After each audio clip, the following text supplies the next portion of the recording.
Eh ngiyabingelela bazalwane kwelihle igama lomfeli wethu uJesu Kristu waseNazaretha. Siyabonga kakhulu. Siphinde futhi sikujabulela ukuthola ithuba elinje lokuzwa imiyalezo eqondene nesikhathi esiphila kusona. Lapho uNkulunkulu esixwayisa khona ngesikhathi esiphila kuso, nanokuthi kumele siphile kanjani, senze kanjani. Ngokukhethekile ngiyabingelela nina nonke balaleli, babukeli, bahlali bonke bakwaZulu Natal, bahlali bonke base South Africa. Siyambonga uNkulunkulu ngani. Siyabingelela abahlali bonke base Africa. Siyabingelela kubafowethu bonke abahlakazekele emhlabeni wonke. Abanye sebeyazazi ukuthi bawu-Israel, abanye abakazazi ukuthi bawu-Israel. Siyabonga kakhulu. Siyamkhola uNkulunkulu ukuthi uzokwenza ukuthi lo myalezo ufinyelele kini nonke. Osizwa isiZulu uyodlulisa kwaba ngasizwa isiZulu, adlulise ngolimi abalizwayo. Siyambonga uNkulunkulu osithandile, silibandla osithandile, siyisizwe esikhethiweyo, uhlangothi olukhethiweyo. Siyambonga uNkulunkulu osithandile nowasikhethayo ngaphambilini, siyindle emnyama, singu-Israel oseBhayibhelini. Siyambonga uNkulunkulu ongavumanga nathi nongavumi nathi, nakuba thina simhlubukile, nakuba thina singamlaleli, kodwa siyabonga ukuthi-ke uyenza ukuthi sikwazi ukuthi sibuyisane naye. Simnikeza udumo egameni likaJesu. Akhona amavidiyo ke bafowethu asekhulumile ngaphambilini edlulisa umyalezo. Kule video ngizo-addressa, ngiphendule umbuzo othi yayinjani isystem yezomnotho emandulo. Omunye umuntu akulula ukuthi athathe igxathi noma athathe istep avume uguquko, avume ushintsho, lokho kuthiwa i-transformation, uma ngabe lo muntu engenalo ulwazi.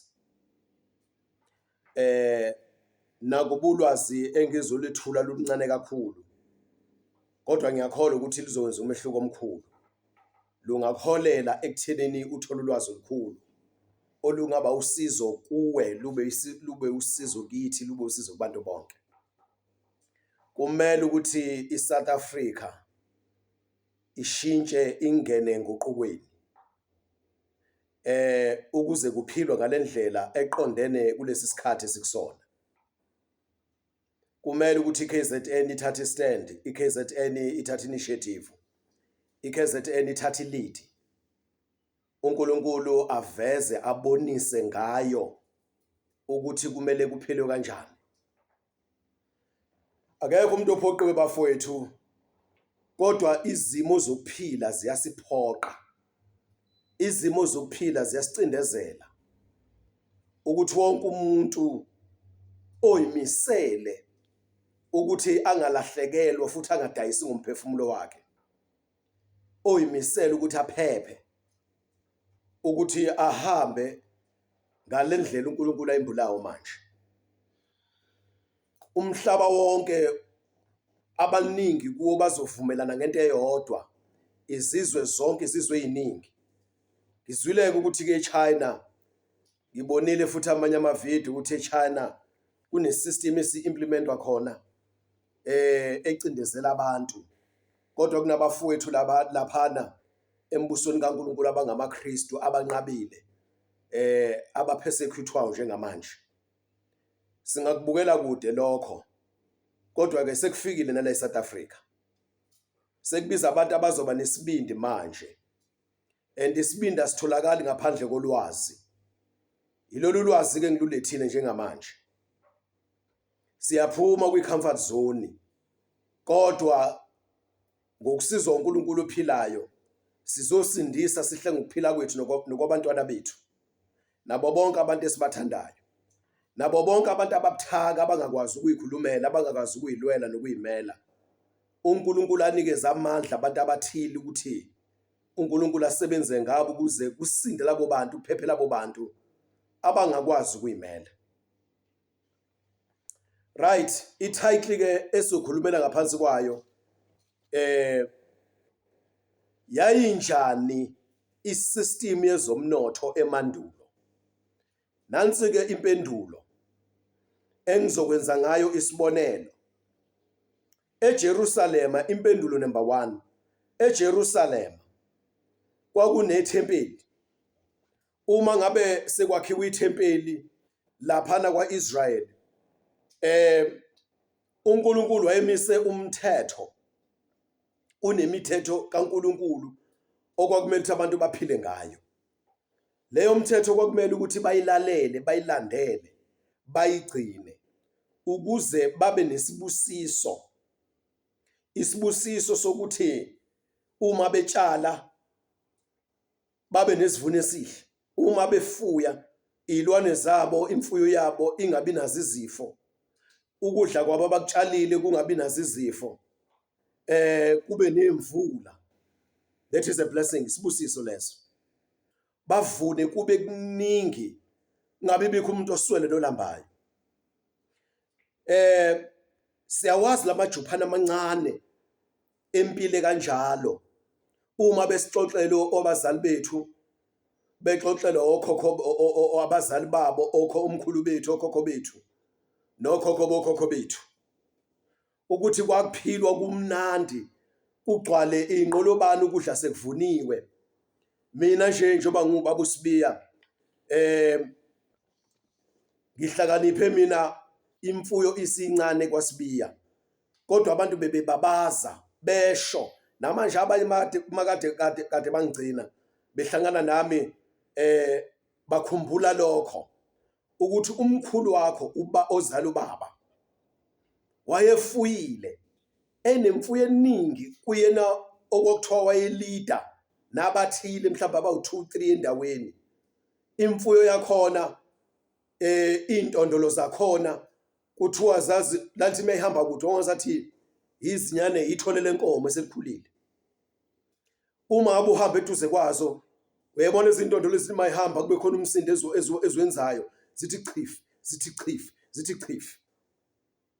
Kwakungalanjwa. Uma ngabe kuyisikhathi sokulima kulinywe, kufakwe ingqolobaneni, kwakhiwe ingqolobane, kuyodliwa lokho kudla koze kuthwasa ihlobo elizayo.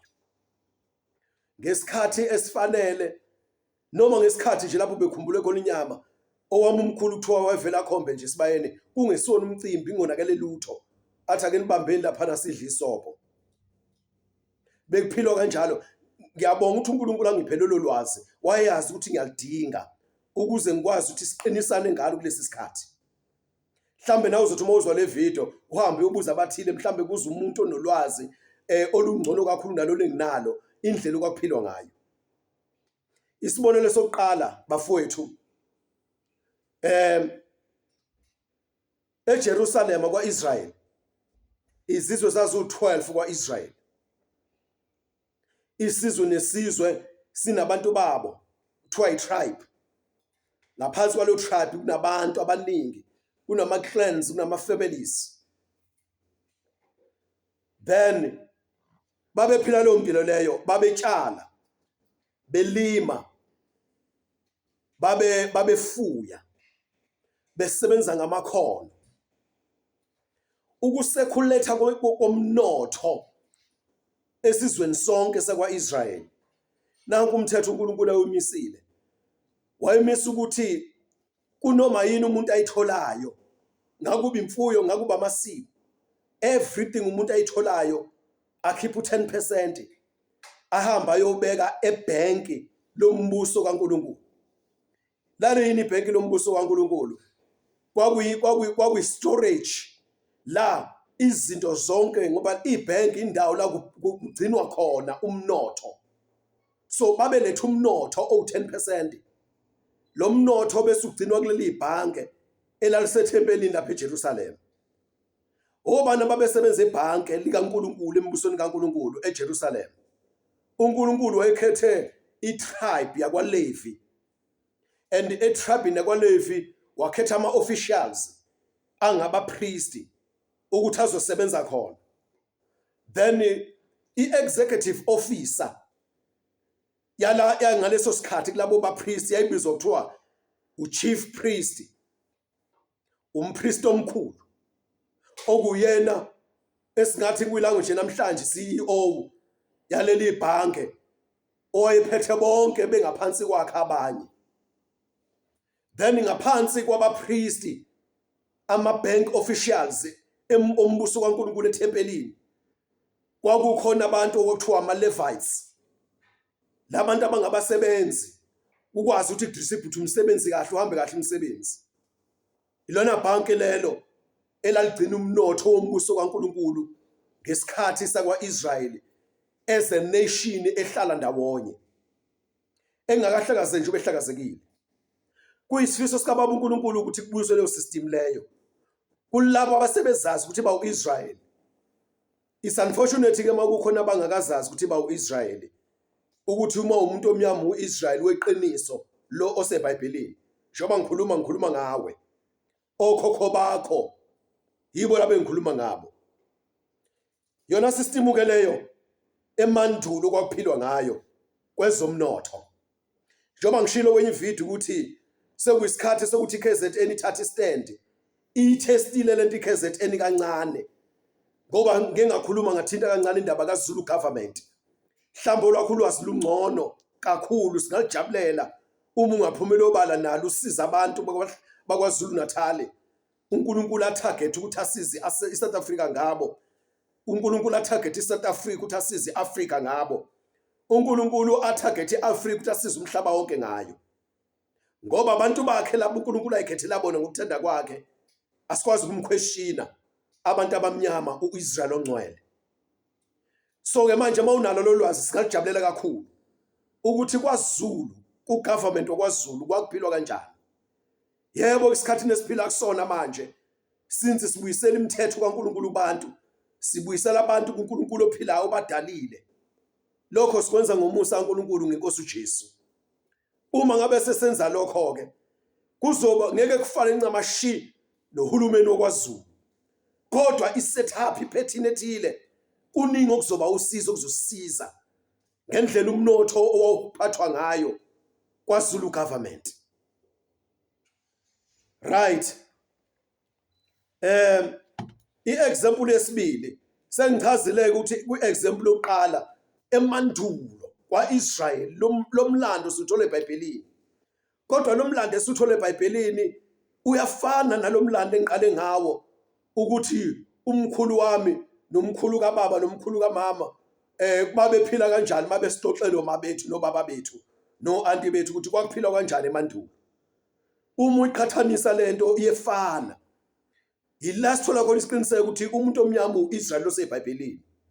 Ngoba lobu buntu obusilahlekele singabantu abamnyama sasingenalo iBhayibheli, kodwa buyafana ncamashi nobuntu obuseBhayibhelini uma kukhulunywa ngoIsrael oseBhayibhelini. Obunye ufakazi nesiqinisekiso sokuthi ngempela umuntu omnyama uIsrael. Mangenalo lolo lwazi noma ungakalivumi, siyaxolisa kulolo hlangothi, kodwa kubiza ukuthi uyihluphe ulifune. Kubalekile ukuyazi identity yakho. Uma ungazazi ukuthi ubani, imvelaphi yakho ukuthi usukaphi, ungeke ube nayo direction manje, and ngeke ube nayo idestiny okufanele ukuthi ube nayo ngokwecebo likaNkulunkulu ngempilo yakho. Uma ungenayo i-identity yakho egenuine, so ngeke ube nawo ama-decision correct manje, ngeke ube nayo i-direction kahle manje, and uzogcina ungabi nayo destiny that was destined by God for you. Kubalule ukuthi uyihlupheke ngedestiny ngekhosana nge-identity yakho. Right. Kwi-example yokuqala ke ukuthi siphendula umbuzo ukuthi yayinjani isystem yezomnotho emandulo. So le system yaseJerusalem esengichazile ungayifakazela laphana emlandweni weBhayibheli uMalaki chapter 3 uqala ufunda verse 6 ugcine ku-15. Sengenze i-example yesibili ke manje. embuzweni othi yayinjani isystem yezomnotho emandulo. Right?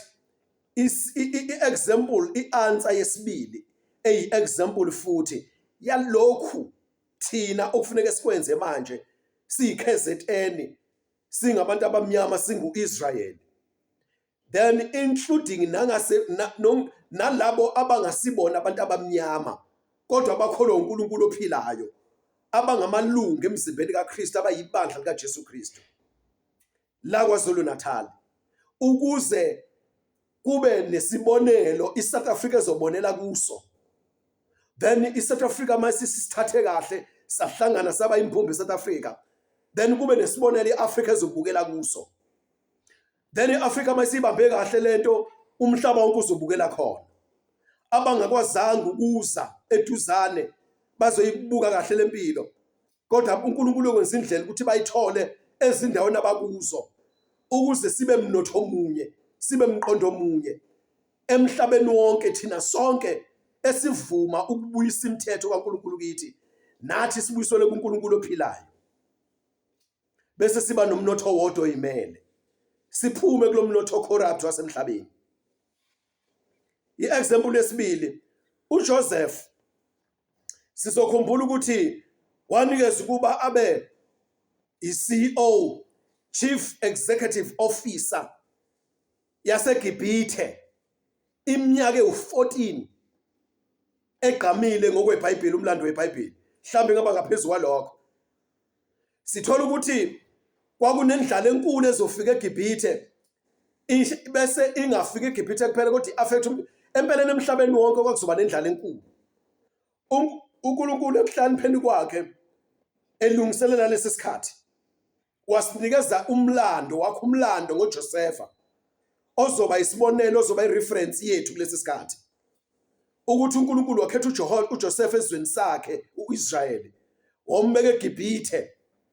Njengoba ngithi ukuzani iGibhithe seAfrika, umuntu omnyama wala iAfrika, uNkulunkulu wathatha uJoseph umuntu omnyama oyiSrayeli, womfaka phakathi kwabantu abamnyama eGibhithe, wahlala nabo. Kangangokuthi abafowabo uJoseph bebadala kunoJoseph baze bahluleke ukumrecognize ukuthi umfowabo, ngoba phela ibala likaJoseph lalifana nebala labantu baseGibhithe. uNkulunkulu wambeka uJoseph, uNkulunkulu wapredict ukuthi kuzoba nendlala for 7 years, u7 years oqala.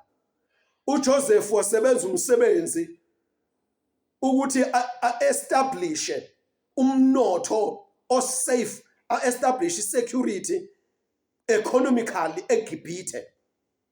For 7 years abantu betamasa kunenala, bedla bejabula benganake lutho. uJoseph naye wayibhizi ehle enyuka, ebanjwe uNkulunkulu ophilayo, eqoqela abantu, akha inqolobane ezinkulu, ama-storeroom, i-storage, imibhoshongo la eqoqela khona ukudla, ebeka umnotho. He was in charge of yonke i-economy yaseGibhithe yonke. For 7 years uNkulunkulu efaka ukuhlakanipha kuye ukuthi agcine kanjani umnotho. Uyi-example enhle kabe singabukela kuyo bafowethu. Then kwafika u7 years wesibili, seqala indlala, inala esiphelele ku7 years oqala, seqala indlala u7 years wesibili. uJoseph kwabe isikhathi ke manje sokuthi ambeneje lomnotho udistribute, ake iBhayibheli alirecord, ayikho recording, ayikho umlando, ayikho history eveza ukuthi abantu balamba kulo 7 years, kwafa abantu abaningi bebulawa indlala kulo 7 years, ngenxa ukuthi uJoseph waye egcine estorishe ukudla okwanele to supply the whole country, the whole nation of Egypt, and also onke amazwe avela ngaphandle wayikwazi ukuthi awadistribute kwakwanele. Bese ngakwenza lokho bafowethu, uma ngabe sibuyela kuNkulunkulu ophilayo, uma sibuyisa imithetho kaNkulunkulu ophilayo ezosigayida isiqoqe, ngoba thina singabantu siyahlubuka, siyahlubulundela. Imithetho kaNkulunkulu ezosigcina, isigayide, isilawule ukuze lento yenzeke. Singakwenza lokho bazalwane, 100% sure. Singakwenza lokho bafowethu bahlali bakwaZulu Natal, bahlali base South Africa, bahlali base Africa. Bafowethu overseas singakwenza lokho ngegama lika Jesu. Right, iexample lesibili leyo. Usungayitholela lapha koGenesis istory esifana leso, angibangisakhotha ke bafowethu. But an Egyptian economy ngesikhathi sika Joseph, abantu kwaqopheka umlando, uNkulunkulu ekhethe umuntu ongayanga esikoleni wayofundela. uJoseph walandwa ekhaya. Empeleni ubaba wakhe wayemthume kubafowabo ukuthi ayobheka abafowabo bambamba bamdayisa eGibhithe. Wahlala wasebenza laphana endlini kaPotifa. UmkaPotifa wenza uzungu, wagcinela ukuze eboshiwe. From ejele wahamba ophatha iGibhithe yonke, wasizakala umhlaba wonke. Ayikho into esidinga usidinga uNkulunkulu ophila kuphela. And uJoseph wathola ipromotion yokuba iCEO yezomnotho nebhange lase-Egypt ngenxa yokuthi wayekade esaba uNkulunkulu. Akavumanga ukulala nowesifazane umkaPotifa. Right, usungayicabangela ke nje nawe mhlambe khona ulwazi olunalo olungasiza abantu bonke abahlali bonke bakwaZulu Natal. uNkulunkulu afuna ukwenza into enkulu aqale ngabo kwaZulu Natal ukuze iSouth Africa ibe nesibonelo ezobonela kuso. Usungacabanga ke nje ukuthi mhlambe ngunayo indlela yokuthola umlando, mhlambe khona abantu abaziyo abanomlando ongcono ongasiza isizwe sonke somuntu omnyama, ongasiza isizwe sonke sase-Afrika, ongasiza abantu bonke abayibandla lika Jesu Kristu. Right, kusukela ngama 1800s 1900 uma ungathola umlando ukuthi kwakuphila kanjani eze economy, ngezwe kulaba abezinye inhlanga bakwamanye amazwe outside iAfrica. Ngiyayibona lo mlando lowo. Ngikhuluma ngomuntu omnyama ukuthi babephila kanjani, ezomnotho zazinjani, kunamakhosi bephila phansi kwamakhosi, ingakangeni lento yepolitiki, ingakangeni into yecolonization.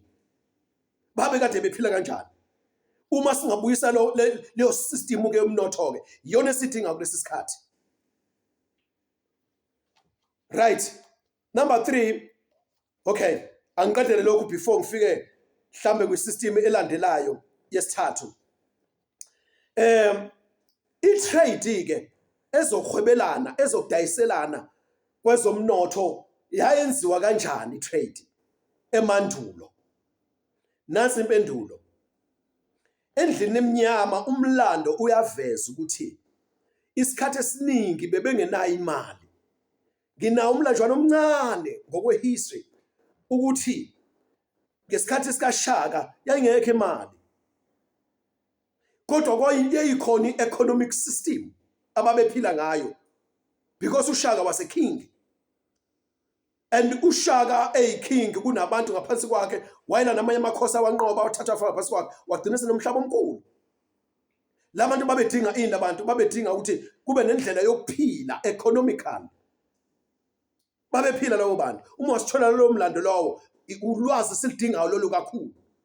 Imali ingakafiki. Wazwa prophet uShaka wathi kunondlebe ekhanya ilanga bazovela olwandle. Bazobe bephethe izinto embili. Bazobe bephethe umqulu, bephethe nani futhi nenkinopho. Wathi uShaka nothathi umqulu ningathathi inkinopho. Umqulu iBhayibheli, inkinopho imali. uShaka washiya isiprophet sokuthi nithatha umqulu ukuze niphile. Wayengazi ukuthi uShaka ngeBhayibheli, but ngenxa ukuthi uIsrael uyinzalo kwaIsrael uShaka wayekhulunyiswa umoya kaNkulunkulu ukuthi okhokho bakhe banqaba inkosi uJesu, banqaba imithetho kaNkulunkulu. Then insindiso yasiya kwabezizwe. Laba bezizwe sebeyihambisa insindiso. Uma maze sebefika eAfrika la yayinqatshwe khona insindiso, usethi uShaka ke ewumuntu bhaqa anothatha umqulu ukuze niphile. Babephila kanjani ke lo mqulu ungakavezi ukuthi yini efunakala kuwona? But uma usufunda lo mqulu ufunda isimili, character yabantu abamnyama emandulo. ufunda isystem yabo yokuphila kuyahambisana bazalwane okuningi. Ngingasho ngithi 98% kuyahambisana. Izinto ethile ezincane okumele zilungiswe ikhishwe ukuze umuntu omnyama apheleliswe kule mpilo ezana lomqulu okubizwa kuthiwa iBhayibheli. Right. Siyabonga zakhamuzi zonke kwaZulu Natal, eSouth Africa, Africa namaphethelo. Ngicela ukulikhumbuza kwaZulu Natal ukuthi uNkulunkulu ukhethe nina. uNkulunkulu ufuna ukwenza ikickstart ngani. uNkulunkulu ufuna ukuqala le ndaba ngani akhombisa umhlaba wonke. Ngakho sidinga isibindi. Isibindi sithola etheni ube nolwazi. Ulwazi lweqiniso. Ilona lizokunikeza amandla ukuthi engikwenzayo nginesiqiniseko kuyaphila yikho. Right. Indlela ke yomnotho emandulo ke imali ngekho. Indlela okwakusetshenzwa ngayo. Uma mina ngingenazi imbongolo, nginenkomo, ngidinga imbongolo. Ngangithatha inkomo zami, ngiye kusibanibani, ngenza isibonelo njalo, ngiye kusibanibani onembongolo. Ngithi asishintshisane.